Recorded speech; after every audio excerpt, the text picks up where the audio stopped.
গেল এপ্রিলে বাংলাদেশি পণ্য যুক্তরাষ্ট্রে প্রবেশে নতুন ৩৭% শুল্ক আরোপ করে ট্রাম্প, যা বাংলাদেশি রপ্তানিকারকদের জন্য গলার কাঁটা হয়ে দাঁড়িয়েছিল। পরিস্থিতি সামাল দিতে ট্রাম্পকে চিঠি লিখেন প্রধান উপদেষ্টা ডক্টর মোহাম্মদ ইউনূস। জবাবে অন্যান্য দেশের মতো বাংলাদেশের জন্য ৩ মাসের জন্য নতুন শুল্ক হার স্থগিত করেছিল ট্রাম্প। কিন্তু ৭ জুলাই ৩৫% শুল্ক আরোপের সিদ্ধান্ত নিয়ে ডক্টর মোহাম্মদ ইউনূসকে ফিরতি চিঠি পাঠায় মার্কিন প্রেসিডেন্ট ডোনাল্ড ট্রাম্প।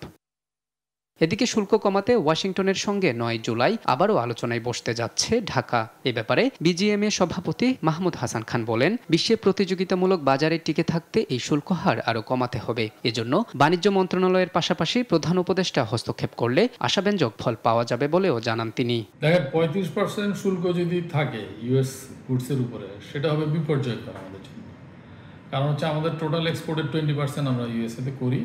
সেটার ক্ষেত্রে আমাদের যে প্রতিযোগিতার সক্ষমতা সেটা কমে আসবে। কারণ আমাদের কম্পিটিটিভ কান্ট্রির চেয়ে আমাদের যদি ট্যারিফের পরিমাণ 10 থেকে 15% পার্থক্য থাকে, সেইটা হলো অ্যাডজাস্ট করা খুব একদম অসম্ভব বিষয়। বাণিজ্য উপদেষ্টা নিজেই এখন এটার মধ্যে ইনভলভ হয়েছেন। আমরা মনে করি প্রধান উপদেষ্টার এটাতে ইনভলভ হওয়া উচিত, তাইলে একটা ভালো বা আমাদের এক্সপেক্টেড রেজাল্ট পাওয়া সম্ভব। এদিকে বাণিজ্য কৌশল হিসেবে ভিয়েতনামের মতো বাংলাদেশকেও যুক্তরাষ্ট্রের পণ্যে শুল্ক কমিয়ে সমঝোতায় আসার পরামর্শ দেন অর্থনীতিবিদ মোহাম্মদ মাজিদুল হক। পাল্টা শুল্ক নীতির যে নেগোসিয়েশনের বিষয়টা যদি আমরা সফল না হয়, তাহলে কি বাংলাদেশের অর্থনীতি কিন্তু সামনের দিকে এগিয়ে যাওয়ার জন্য অনেক পিছিয়ে পড়বে এবং প্রতিদ্বন্দ্বী দেশ থেকে অনেক পিছিয়ে পড়বে। কারণ বাংলাদেশের অর্থনীতির ক্ষেত্রে যারা প্রতিদ্বন্দ্বী, ভিয়েতনাম বলেন, থাইল্যান্ড বলেন, লাওস বলেন, তারা যদি সফলভাবে মার্কিন যুক্তরাষ্ট্রের সাথে পাল্টা শুল্ক নীতির বিষয়ে যদি আপনার আলোচনা করে ফলপ্রসূ রেজাল্ট পায়, ফলাফল পায়, তাহলে কিন্তু বাংলাদেশ অনেক পিছিয়ে যাবে।